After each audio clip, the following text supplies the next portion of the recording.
(2019년 7월 20일) 호주 시드니 경찰은 늦은 밤 한 통의 전화를 받습니다. 여기 어떤 여자가 현관문 앞에 사람 머리 갖다 놨어요. 그리고 이어진 또 한 통의 전화. 제가 엄마를 죽였습니다. 출동한 경찰은 한 이웃의 집 앞에서 피범벅이 된 항구의 머리를 발견하게 됩니다. 그리고 곧이어 그 머리의 주인이 누구인지 신원 확인을 하게 되는데, 머리만 절단된 채 발견된 그녀는 바로 옆집에 살고 있었던 57세 리타. 경찰은 바로 리타의 집으로 향했습니다. 그리고 그녀의 집 문을 두드렸는데, 문을 열고 나온 건 다름 아닌 피범벅이 된 채 무표정으로 서 있는 20대의 제시카 카밀레라. 머리만 발견된 리타의 딸이었습니다. 경찰을 보자마자 제시카는 아무렇지도 않게 이렇게 말을 합니다. 제가 엄마 죽였어요. 경찰은요, 제시카한테 물었어요. 엄마를 왜 죽인 거예요? 이 말에 제시카는요, 망설임도 없이 엄마가 먼저 절 때렸어요. 이걸 막으려다가 이렇게 된 거라고요. 이에 경찰은요, 다시 물었습니다. 그럼 엄마 목은 왜 자른 거예요? 그거는 엄마가 많이 아파 보여서 안 아프게 해주려고 자른 거예요. 응? 엄마가 피 흘리면서 아파하니까 아프지 말라고 그냥 목을 잘랐다? 딱 봐도 정상은 아니죠. 사실 이 제시카 정신병이 있었습니다. 1994년 호주 시드니에서 태어난 제시카는 어린 나이에 지적 장애 진단을 받았습니다. 그런데 이거를 부모인 리타는 받아들이지 못했어요. 그래서 장애 특수학교가 아닌 일반 학교에 제시카를 진학시킵니다. 이게 엄마 마음은 알겠는데 어떻게 보면 엄마 욕심인 거잖아요. 일반 학교에 지적 장애가 있는 아이를 보내버리니까 이 일반 아이들이 제시카를 놀리고 때리고 괴롭히기 시작한 겁니다.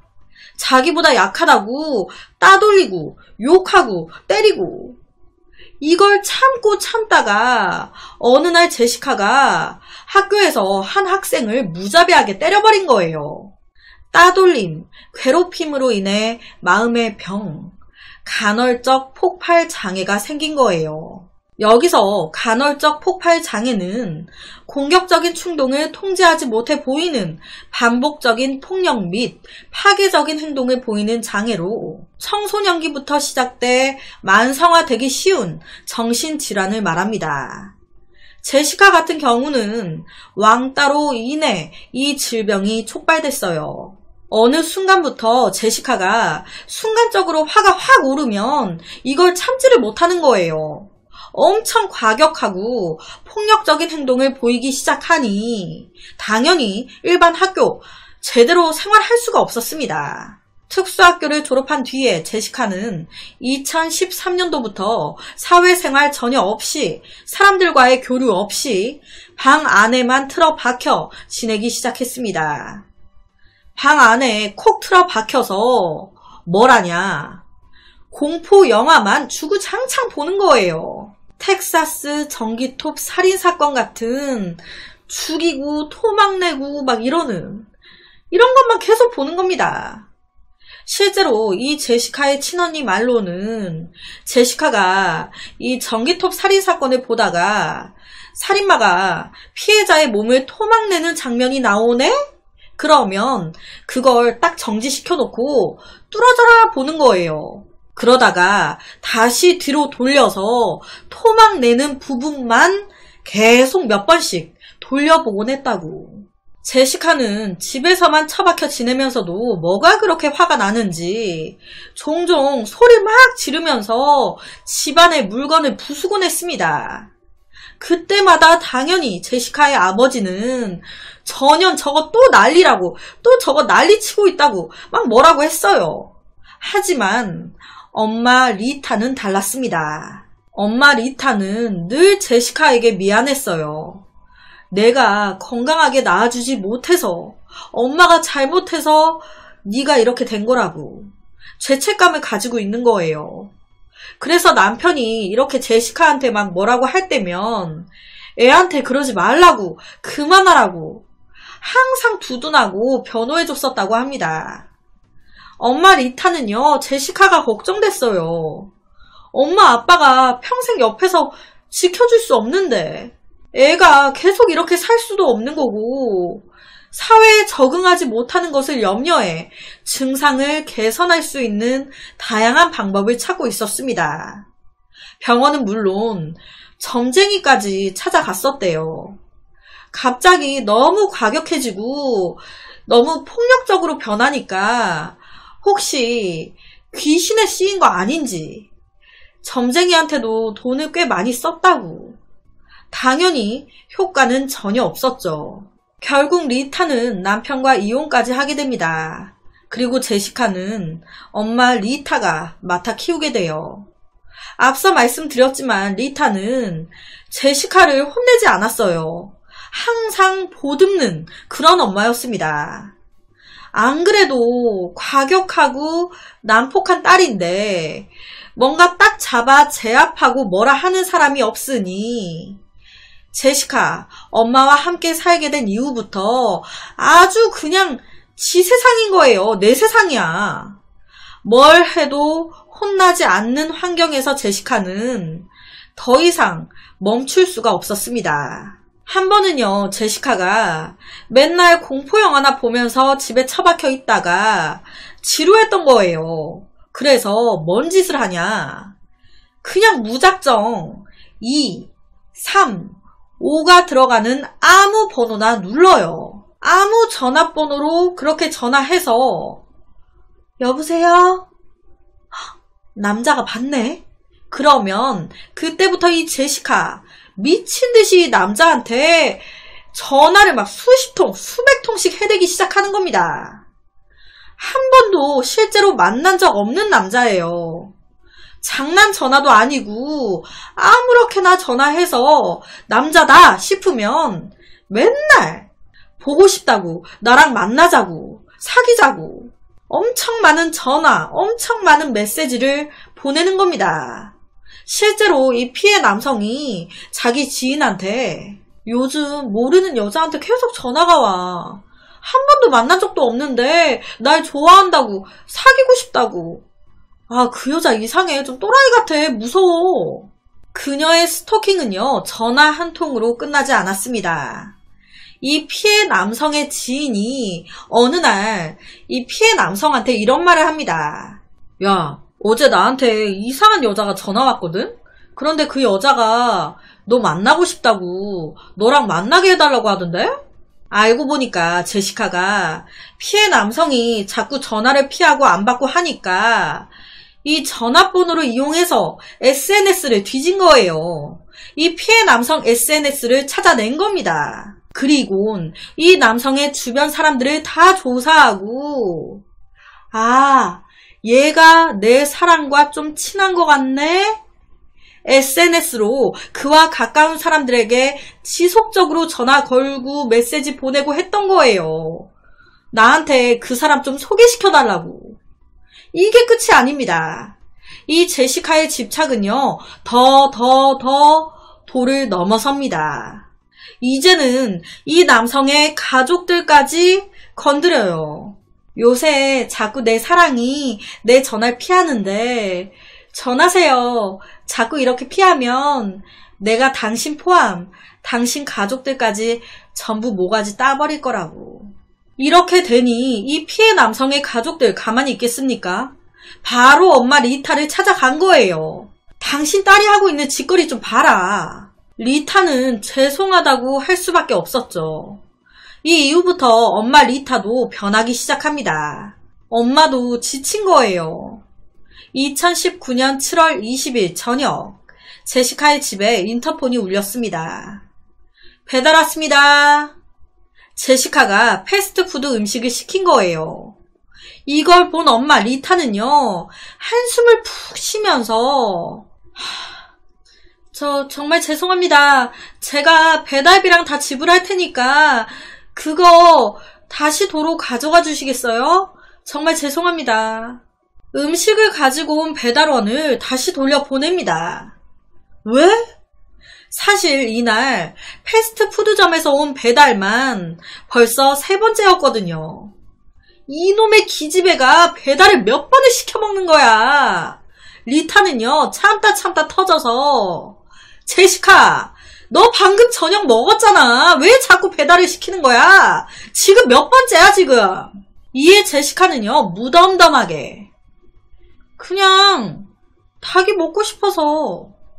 그런데 이 모든 게 그냥 리타는 너무너무 화가 났어요.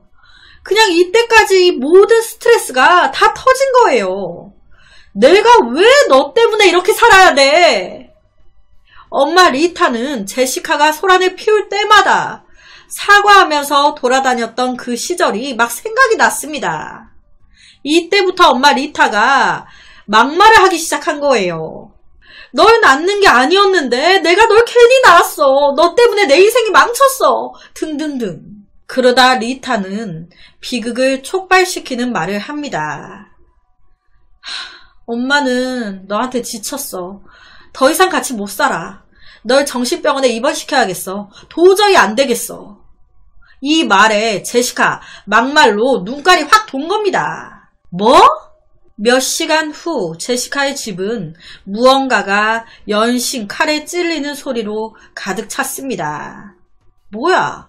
영화에서는 자르는 게 훨씬 쉬웠는데. 제시카는 부러진 칼을 버리고 부엌에서 새 칼을 하나 더 가지고 왔습니다. 그리고 그녀 앞에는 갈기갈기 찢긴 엄마 리타가 있었어요. 제시카는 무려 7개의 칼을 사용해서 자기 엄마 리타의 몸을 200번 이상 찔렀습니다. 그리곤 자기가 가장 좋아하던 공포 영화처럼 리타의 몸을 분해하는데 몇 시간을 썼어요. 여기서 더 끔찍한 건요, 이 엄마 리타 최소 90개 이상의 방어은이 남아 있었을 정도로 꽤 오랜 시간 살아 있었다는 겁니다. 이 간헐적 폭발 장애가 있는 사람의 경우 우리는 이해할 수 없지만 아주 작은 단어가 방아쇠가 될 수 있다고 합니다. 그리고 이 제시카는 정신병원이라는 이 단어, 정신병원에 대한 이미지가 좋지 않았어요. 사실 제시카가 전에 정신병원에 한 9일 정도 입원한 적이 있었는데 그때가 너무 싫었던 거예요. 왜? 아니, 내가 좋아하는 공포영화도 못 보게 해. 내가 좋아하는 패스트푸드도 못 먹게 해. 하루 종일 지루하게 누워만 있으라고 하고 지옥이 따로 없어. 그런데 엄마가 날 여기 또 보내겠다고? 정신병원 말에 열이 받아 엄마와 몸싸움이 일어났고, 자기 말로는 엄마의 폭행을 막기 위해 엄마의 머리채를 부여잡고 부엌으로 끌고 가 칼을 들고 위협만 하려고 했다.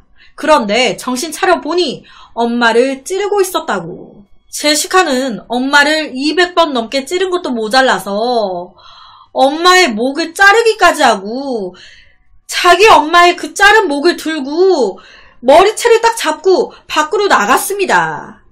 그리곤 자랑하듯이 엄마의 머리를 들고 돌아다녔어요. 미친년이에요. 돌아다녔어요. 그걸 들고. 그러다가 한 이웃집 현관문 앞에다가 그 자기 엄마 머리를 버려놓듯이 던져놓고 들어갔던 거예요. 그런 다음에 그녀는 스스로 경찰에 전화를 걸어서 엄마를 죽였다고 자백 전화를 했던 겁니다. 이 엄마가 자기를 평소에 학대해 왔던 것도 아니고 항상 미안한 마음을 가지고 최선을 다하려고 했던 엄마였어요. 그런 엄마를. 제시카는요, 재판장에서도 자기가 지금 얼마나 끔찍한 짓을 했는지 전혀 감도 못 잡고 있었습니다. 뭐라고 얘기했냐면, 아니, 의사 선생님이 엄마 머리 다시 갖다 붙이면 엄마 다시 사는 거 아니에요? 제시카의 변호인 측은 그녀가 정신질환으로 자신을 통제할 수 있는 능력을 상실했다며 살인 의도가 없었다고 주장했습니다. 죽이려고 한 건 아니다. 당시 공포영화에 빠져 있었기 때문에 자기도 모르게 그걸 따라한 거다. 정신과 의사 또한 제시카가 자신이 엄마를 살해했다는 것을 이해하곤 있지만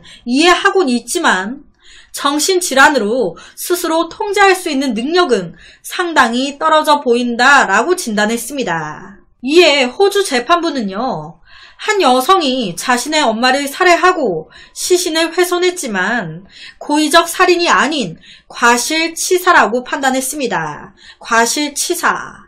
그래서 27살이었던 제시카에게 재판부는 징역 21년 7개월을 선고합니다.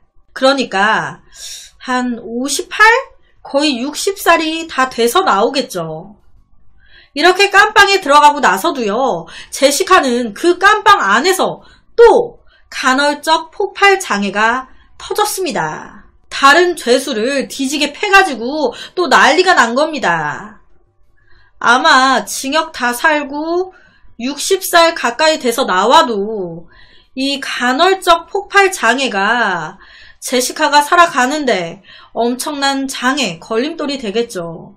아무리 장애가 있다고 해도 이건 아니지. 그래서 오늘은 자신의 엄마를 무려 200번이나 넘게 찌르고 참수까지 한 뒤에 엄마 머리만 딱 들고 돌아다닌 천하의 몹쓸 딸에 대한 사건을 가지고 왔습니다.